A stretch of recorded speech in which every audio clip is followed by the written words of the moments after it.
Hello GCSE students, what we're going to do today is make a causation web for history. Okay, so you'll need some paper and a pen, that's it. You can do it on the computer if you want, you can use colours, you might want a ruler if you're not very good at drawing straight lines, you could even use chalk, paint, whatever you want to do is fine. So we've done these in school, we've done them using masking tape sometimes, or we've just drawn them in our books. So it's not a new thing, but hopefully this will show you how to make your own at home. So the one that I've done is for World War I. So we're looking at the causes of World War I. And what we want to do is think about that concept of causation in history, which is telling us that there are lots of causes behind something. So if you have a look at the whole of this map, what you can see is one that I've done earlier. So over here, we've got militarism. So militarism, building up armies and navies, that's our M cause of war, and we've got examples of Germany starting to create a navy in 1898, which worried Britain. We've got Russia building up their military after they were humiliated in the Bosnian crisis of 1908. And we've got the naval race between Britain and Germany competing to build dreadnoughts from 1906 onwards. Over here we've got alliances.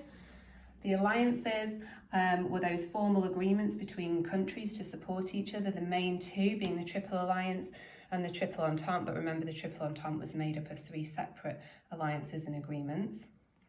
We've got over here our I of our MAIN, imperialism, quite literally taking over other countries, the most famous example being the British Empire, which covered 25% of the world in 1914.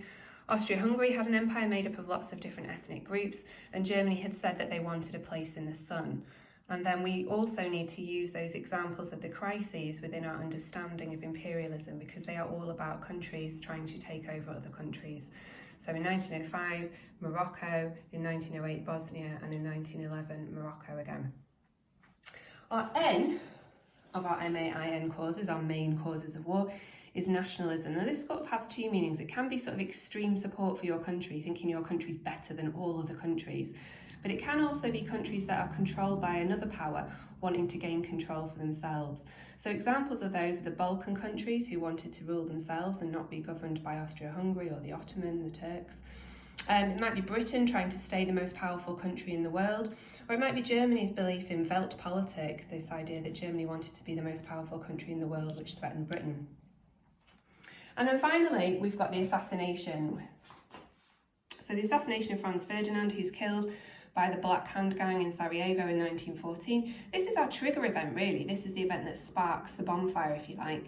It's not included in our MAIN causes because on its own, it probably wouldn't have caused war.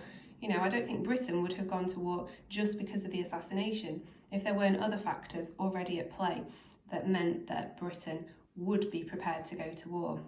So what we start to see by doing one of these webs is that all of these causes link together, and it helps deepen our understanding of what we mean by causation. So when you create your map, you might have your factors, your causes coming off, and from the different events that are in the middle, you might have different events, you might have your event over here. You can do it in lots of different ways. It's not really about how neat it is. What you're then going to do is you're going to link those causes together, and you're going to see how you can make a web by linking different factors together. So for example, imperialism links to nationalism because Serbia and Bosnia don't want Austria-Hungary to rule them. They have this belief in pan-Slavism that Slavic countries can rule themselves. So there's a link we can make there. We can make links between militarism and imperialism. The armies need to take over other countries. You've got to have an army if you want to take over another country. We can see that in 1911, Germany, by sending a gunboat called the Panther to the port of Agadir in the Moroccan crisis, they were showing an act of militarism there. We can also link militarism with alliances because the alliances don't trust each other, so they start building up weapons, which creates essentially 2 opposing armed superblocks that divide Europe, which is a huge factor in why war happened. We can see as well that there's a link between alliances and nationalism, in that countries want to protect their own interests, so they form these alliances to try and act in their own best interests. We've also got links between the assassination and the alliances. Germany support Austria-Hungary after the assassination of the heir to their throne, Franz Ferdinand, because of the Triple Alliance. Okay, other countries then become involved because of their alliances. We also find that the link between the nationalism and the assassination is quite clear, because the Black Hand Gang were a Serbian nationalist group. They didn't want Austria-Hungary ruling their country, hence assassinating the heir to their throne.